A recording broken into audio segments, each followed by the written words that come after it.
Tenho comentado bastante sobre adotar uma estratégia de estudo, ter uma metodologia de estudo, mas eu não entrei ainda a fundo sobre qual seria a melhor metodologia ou como você deve orientar e ajudar o seu filho para que ele consiga vencer esse caminho tortuoso aí do vestibular.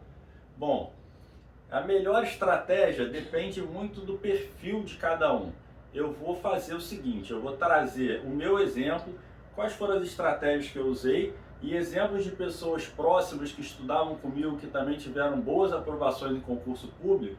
E esses exemplos vão poder ajudar, orientar, dar um suporte para o seu filho para ele ver qual é a estratégia mais adequada para ele e seguir nesse caminho, tá? Bom, vou falar então inicialmente do meu primeiro vestibular, né? Quando eu ainda estava no colégio. Eu não, como todo adolescente, dificilmente vai ter uma estratégia própria, já vai ter um planejamento, vai ter um cronograma feito por ele, independente. É difícil que o adolescente tenha essa programação de futuro, essa previsão e essa organização para se estruturar aí nesse caminho do vestibular. Por isso que a gente precisa da ajuda dos pais, da ajuda dos professores e do colégio. Na época, o meu colégio era muito focado no vestibular. Então ele já tinha mais ou menos uma orientação ali, uma diretriz, um caminho para todo mundo seguir. Qual é o problema? Nem todo mundo é igual. Tinha gente que não aguentava, tinha gente que ficava muito estressada, não conseguia seguir no colégio, alguns até mudaram de colégio porque a pressão estava muito grande. O que era a estratégia do colégio? Era simulados direto, no início acho que 2 vezes por mês, depois começou todas as semanas. Então você tinha aquela preparação prática para a prova que ia vir, tinha questões para casa que valiam nota, questões antigas de vestibulares anteriores, e aí você tinha que fazer essas questões toda semana para a nota ali do terceiro ano, e tinha muita aula, tinha aula de manhã, tinha aula de tarde, no final tinha aula final de semana, tinha simulado final de semana, então tinha simulado sábado, aula domingo, e era bem puxado realmente. Então as estratégias que eu usei no primeiro vestibular, a maioria na verdade foi o próprio colégio que já me encaminhou nesse sentido. Uma única estratégia que eu adotava, que eu achava super interessante, como eu fui muito do esporte ao longo da vida toda, eu sempre tive uma veia um pouco competitiva. E aí, na época que eu tinha 17 anos, estava começando a questão do CD, né? CD player do computador. E o Globo, eu lembro o jornal Globo, ele lançou um CD com várias questões de provas de vestibular e você poderia, isso era o suprassumo da tecnologia, né? Você podia programar um simulado com questões de matérias que você tinha interesse em fazer naquele momento. Você botava lá, eu quero fazer 10 questões de matemática, 10 questões de física. E aí só fazia essas 20. Então, muitas vezes eu ficava a tarde toda, quando não tinha aula à tarde, resolvendo questões desses simulados do Globo.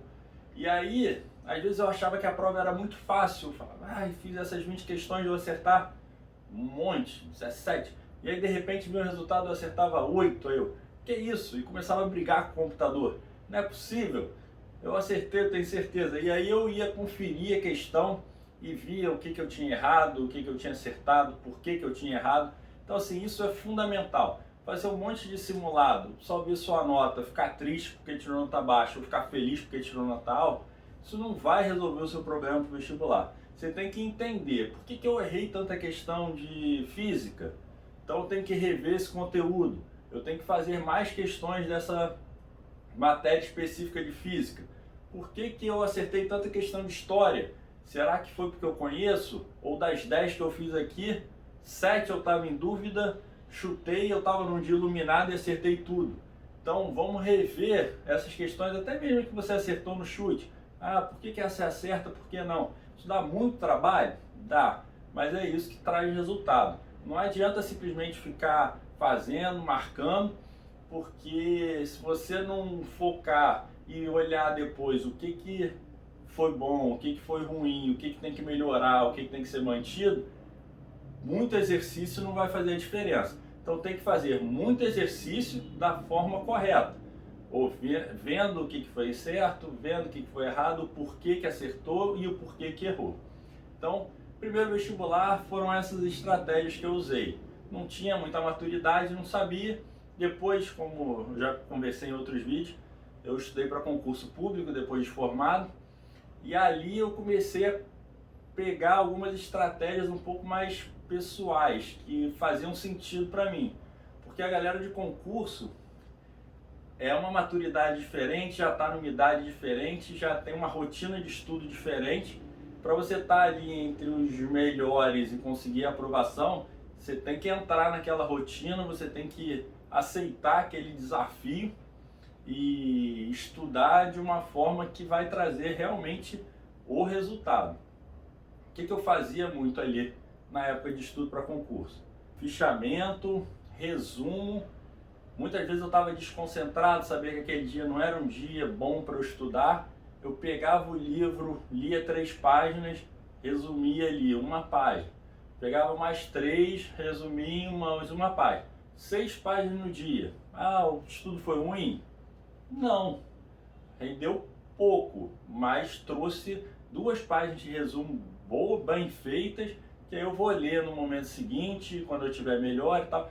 Então, fazia muito resumo. Às vezes eu pegava resumo e transformava as 20 páginas do resumo em 5 páginas de resumo. Então, quanto mais você tiver a matéria fresca, revisitar tudo que você está lendo e conseguir transformar aquele conteúdo, enxugando ele num resumo com as suas próprias palavras, não fique copiando palavra do livro, da apostila ou do que o professor falou, isso vai trazer um benefício muito grande. Então, além dos resumos, o que eu gostava de fazer? Assistir aula de curso intensivo. Por quê? Porque curso intensivo, para mim, o professor vai direto no ponto. Gente, cai esses temas X, Y, Z. Cai assim, tem 30... Os professores já estão ali há anos falando sobre aqueles temas, revendo as provas que já foram feitas. Então, assim, são as pessoas mais capacitadas para dizer o que cai, como cai, o que você tem que saber e como você tem que estudar. Então, acredita no professor. Bom, obviamente, porque tem alguns professores que a gente não recomenda. Aí você vai percebendo ao longo da sua maturidade e do seu conhecimento da disciplina. Se ele está enganando, se ele realmente conhece. Então, aula com bons professores, intensivo, pressão, o cara ali já bota quais são os pontos e tal. Você tem que ficar focado o tempo todo. Porque às vezes a aula, o professor de curso longo, um ano, de colégio, professor de vaga, faz piada, fala da vida dele, fala do cachorro. Isso traz pouca efetividade. Então tem gente que até gosta de assistir cursos online. Hoje está aí na quarentena, né? Hoje todo mundo, na verdade, está fazendo curso online. Mas já muitos anos atrás a gente preferia curso online e acelerava ali. Em vez de colocar, assistir na velocidade 1, a normal, botava 1.2, 1.3. Então já economizava um tempo com as piadas que o professor contava e tal. E ia direto nos pontos importantes e ali eu via com mais atenção. Eu prefiro assistir aula presencial e cursos que vão direto ao ponto. Outro aspecto, aulas de exercício, fazia muito aula de exercício. Hoje eu vejo no Enem, pesquisei alguma coisa de conteúdo, de material, tem vários livros que trazem 1.500 questões, 1.000 questões do Enem, com o gabarito e com a explicação sobre o gabarito, por que é aquele gabarito, por que aquela letra está certa. Então, assim, isso para mim não pode faltar no material do estudante para o Enem. Resolução de questão com gabarito e com o porquê daquele gabarito está certo. Então você vai, resolve as questões, vê quais acertou e ali mesmo no próprio livro você já sabe o porquê que você errou ou não. Isso economiza muito tempo, traz um treinamento prático, para mim é um dos mais importantes. Então, coisas que eu fazia: resumo, aulas intensivas e resolução de questão, vendo se o gabarito bate ou não com o seu e entendendo por que você errou. Essas 3 foram a base que eu estudei para o concurso público. Aí depois do concurso público eu tive um tempo ali trabalhando e tal, resolvi fazer um novo vestibular. Agora, naquela época, em 2012, para psicologia. Bom, qual foi a estratégia que eu usei para o meu segundo vestibular? Eu já estava bem mais maduro, já tinha mais de 30 anos. Primeira coisa que eu fiz, quero fazer psicologia numa boa universidade. Ok. O que é uma boa universidade? Fui pesquisar quais eram as melhores universidades do Rio de Janeiro para a disciplina que eu queria, para o curso que eu queria, que era psicologia. Olhei a grade das matérias, olhei professores, olhei comentários, conversei com pessoas que são da área e aí descobri, depois de uma curta pesquisa, até para ser sincero, que a única universidade que apresentava um horário que eu podia cursar que era só à noite, porque eu já estava trabalhando o dia todo, era o UERJ. Então não tive muita opção. Cheguei a uma conclusão rápida que eu tinha que estudar para o vestibular da UERJ. O vestibular da UERJ ele ainda não é integrado ao Enem e nem sei se vai ser. Então é uma prova única para a UERJ e eu tinha que entender como é que era essa prova da UERJ, porque eu já estava há 12 anos sem fazer nada relacionado à prova de vestibular, à matéria do segundo grau, não lembrava mais de muita coisa. Então o que foi a primeira coisa que eu fiz depois de decidir que a UERJ seria a faculdade que eu ia entrar? Baixei as 3 últimas provas de vestibular da UERJ da época e sentei para fazer. Então fiz a primeira, olhei o gabarito, não tinha ido bem. Fiz a segunda, olhei o gabarito, mais ou menos. E aí eu fui vendo o que eu precisava relembrar, o que eu já tinha razoavelmente forte, lembrando bem, e o que eu não tinha a menor ideia do que era. Química, por exemplo, eu não tinha a menor ideia. E aí eu estruturei, vale a pena agora eu reaprender química? Não sei, vamos ver.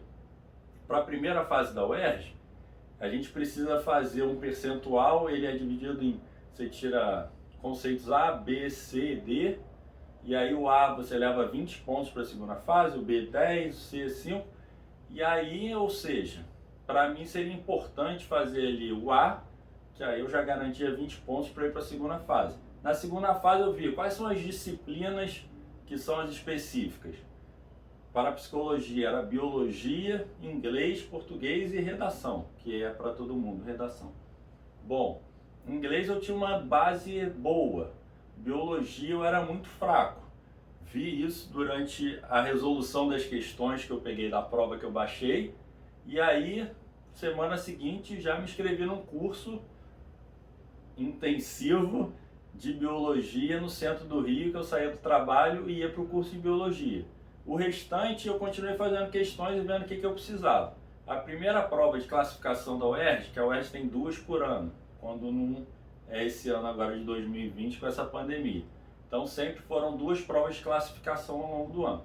A primeira prova eu fiz, tirei B. Olhei, avaliei o que eu precisava e vi. Tem muita fórmula de matemática e física que eu não estava lembrando. E as questões eram práticas. Sabe a fórmula, aplica ali na questão, você vai acertar. Então o que eu fiz? Foquei em matemática e física. Já sabia bem história, geografia, português, essas matérias eu estava indo bem. Então foquei, aí na segunda prova de classificação consegui tirar o A. Fui com o máximo para a segunda fase. Aí comecei a me preocupar na segunda fase. O que eu fiz? Tirei umas férias de trabalho, semanas antes da prova, e me inscrevi no intensivão, num curso desses famosos aí que tem no Rio.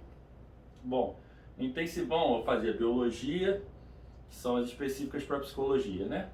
Que eu comentei aqui. Biologia, português, inglês e redação. O que a maioria das pessoas pensa, né? Ah, eu já sei inglês, então essa matéria eu posso abrir mão. Ou não preciso ficar indo na aulinha do curso. Eu acho que é o oposto. Eu já sei inglês, então inglês eu tenho que ir para tirar 10. Eu tenho que ir para saber tudo e acertar todas as questões. Eu lembro muito bem, nessa época estava chovendo, uma sexta-feira à noite, eu estava de moto. E aí cheguei na sala de inglês, aí só tinha eu. Aí o professor, nossa, só tem você, acho que é porque está chovendo, né?